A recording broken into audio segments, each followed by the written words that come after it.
Hello friends, welcome to railway policy updates. इस video में टिकटों के आरक्षण के लिए रेलवे में प्रयुक्त होने वाले सामान्य शब्दों और नियमों का वर्णन किया जा रहा है। आरक्षित टिकटों की बुकिंग के लिए मांग या रद्दीकरण फॉर्म भरने के दौरान, आरक्षित टिकटों पर रद्दीकरण और वापसी के दौरान प्रयुक्त सामान्य शब्दों के अर्थ का वर्णन किया गया है। अब हम कुछ कीवर्ड के बारे में जानते हैं जिन्हें आरक्षित टिकट बुक करने के लिए समझना आवश्यक है। पहला है ARP, जिसका अर्थ है अग्रिम आरक्षण अवधि। यह किसी भी गाड़ी के सभी वर्गों के लिए 120 दिन पहले तक है और इस अवधि से टिकट अग्रिम रूप से जारी किए जाते हैं। ARP ट्रेन के प्रस्थान के दिन को छोड़कर होता है। दूसरा है आरक्षित टिकट, जिसका अर्थ है एक यात्रा टिकट जिस पर कोई बर्थ या सीट आरक्षित है। तीसरा है अनारक्षित टिकट, जिसका अर्थ है ऐसा टिकट जिस पर कोई आरक्षण नहीं किया जाता है। चौथा है कंफर्म टिकट, यानी वह टिकट जिस पर बर्थ या सीट कंफर्म हुई हो। पांचवा RAC टिकट, जो रद्दीकरण के खिलाफ आरक्षण है। वह एक टिकट है जिस पर एक सीट आरक्षित है और बाद में रद्दीकरण के खिलाफ एक बर्थ प्रदान की जा सकती है, यदि कोई हो। छठा प्रतीक्षा सूची टिकट, जो एक आरक्षित टिकट है जिस पर कोई बर्थ या सीट आवंटित नहीं की गई है।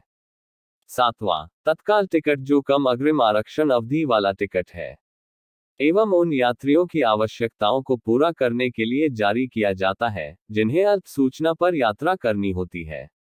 यह यात्रियों को कुछ अतिरिक्त शुल्क देकर यात्रा की तारीख से एक दिन पहले टिकट बुक करने की अनुमति देता है। आठवां तत्काल आरक्षण का समय। AC क्लास के लिए यह सुबह 10 बजे से शुरू होता है। गैर AC क्लास के लिए यह सुबह 11 बजे से शुरू होता है। नौवां यह तत्काल का ही एक प्रकार है, लेकिन यह एक गतिशील मूल्य निर्धारण प्रणाली का पालन करता है, जहां टिकट की कीमत मांग के आधार पर हो सकती है। 10वां TDR, यानी उस स्टेशन पर सरेंडर किए गए टिकट के एवज में यात्री को जारी की गई टिकट जमा रसीद, जहां यात्री ने टिकट सरेंडर किया है। ऑनलाइन बुक किए गए टिकट के मामले में TDR ऑनलाइन दर्ज किया जाता है। 11वां PNR नंबर, यह रिजर्व टिकट के बाएं कोने के शीर्ष पर उल्लिखित 10 अंकों की संख्या है। 12वां गंतव्य स्टेशन, यह वह स्टेशन है जिसके लिए टिकट जारी किया गया है। 13वां ऑटो अपग्रेडेशन, यह एक ऐसी योजना है जिसमें प्रतीक्षा सूची वाले यात्री को उच्च श्रेणी में यात्रा करने के लिए अपग्रेड किया जाता है, बशर्ते उस श्रेणी में सीटें खाली हो। ऑटो अपग्रेडेशन यात्री की मूल यात्रा श्रेणी से केवल एक ऊपर की श्रेणी में किया जाता है। योजना की सुविधा का लाभ उठाने के लिए यात्री को आरक्षण के समय ऑटो अपग्रेडेशन का विकल्प चुनना होता है। 14वां विकल्प योजना, यह एक ऐसी योजना है जहां प्रतीक्षा सूची वाले यात्रियों को उसी दिन उसी रूट पर चलने वाली वैकल्पिक ट्रेनों में कंफर्म टिकट पर यात्रा करने की अनुमति है। इस योजना का लाभ लेने के लिए यात्रियों को आरक्षण के समय विकल्प का ऑप्शन चुनना होगा और पसंदीदा वैकल्पिक ट्रेनों का चयन करना होगा। इस योजना के तहत बोर्डिंग और डिबोर्डिंग पॉइंट को नजदीकी स्टेशन में बदला जा सकता है। वैकल्पिक ट्रेनों में सीटों के आवंटन के बाद यात्री मूल ट्रेन में चढ़ने का अधिकार खो देते हैं। वैकल्पिक ट्रेन में सीटें चयनित ट्रेन में सीटों की उपलब्धता के अनुसार आवंटित की जाती हैं और अतिरिक्त शुल्क नहीं लगता है।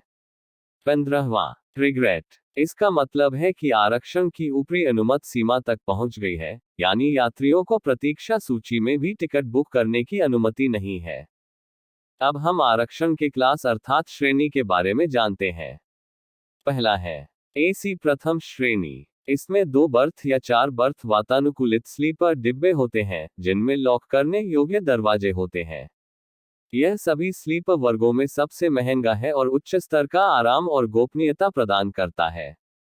दूसरा है AC 2 टियर। इसमें प्रत्येक कंपार्टमेंट में दोनों तरफ 2 ऊपरी और 2 निचले बर्थ होते हैं और साथ ही गलियारे के दूसरी तरफ 2 बर्थ और भी होते हैं, एक साइड लोअर और एक साइड अपर। तीसरा है AC 3 टियर। इसमें प्रत्येक कंपार्टमेंट में दोनों तरफ 2 ऊपरी, 2 मिडिल और 2 लोअर बर्थ होते हैं और साथ ही गलियारे के दूसरी तरफ 2 बर्थ और भी होते हैं, एक साइड लोअर और एक साइड अपर। चौथा है AC चेयर कार। इस क्लास के पूरे कैरिज में 3+2 सीटों के रूप में व्यवस्थित किया गया है।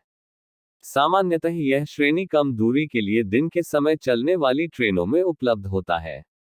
यह आरामदायक और किफायती होता है। पांचवा है एसी एग्जीक्यूटिव चेयर कार।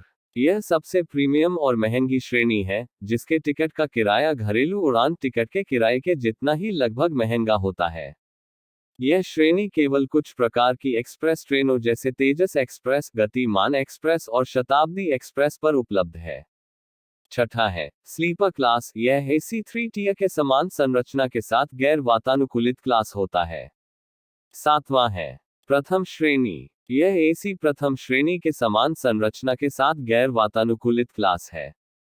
आठवां है सेकंड सिटिंग। इस वर्ग में आमतौर पर कैरेज में 3+3 सीटें उपलब्ध होती हैं, जिन्हें पहले से आरक्षित करने की आवश्यकता होती है। नौवां है अनारक्षित या सामान्य वर्ग। इस वर्ग में सीटें आरक्षित नहीं होती हैं। अब हम टिकट की स्थिति के बारे में जानते हैं। पहला है CNF। इसका मतलब है कंफर्म, यानी कोच नंबर और बर्थ नंबर आवंटित कर दिया गया है। दूसरा है RAC। इसका मतलब है रद्द करने के खिलाफ आरक्षण। RAC की स्थिति में यात्री को एक साइड लोअर बर्थ आवंटित की जाती है, जिसे किसी अन्य यात्री के साथ साझा करना होता है। टिकट रद्द होने की स्थिति में RAC टिकट कंफर्म किए जा सकते हैं।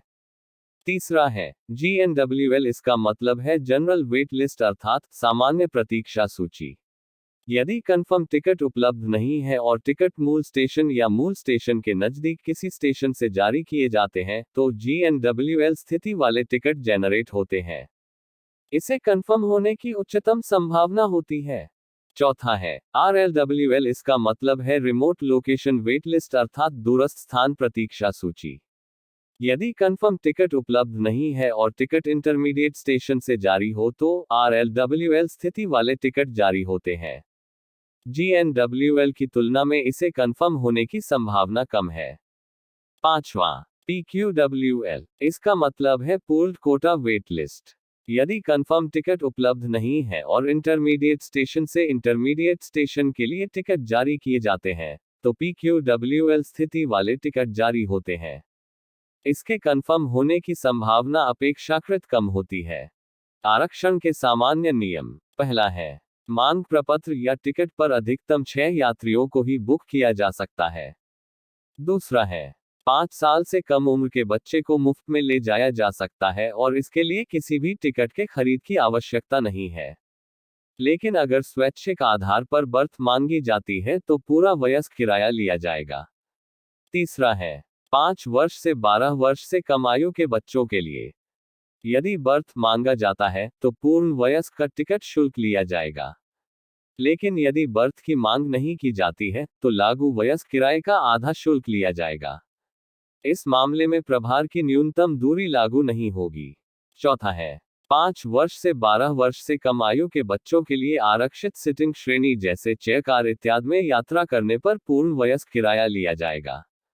पांचवा है 12 साल और उससे अधिक उम्र के बच्चों की स्थिति में 12 साल और उससे अधिक उम्र के यात्रियों से पूरा किराया लिया जाता है।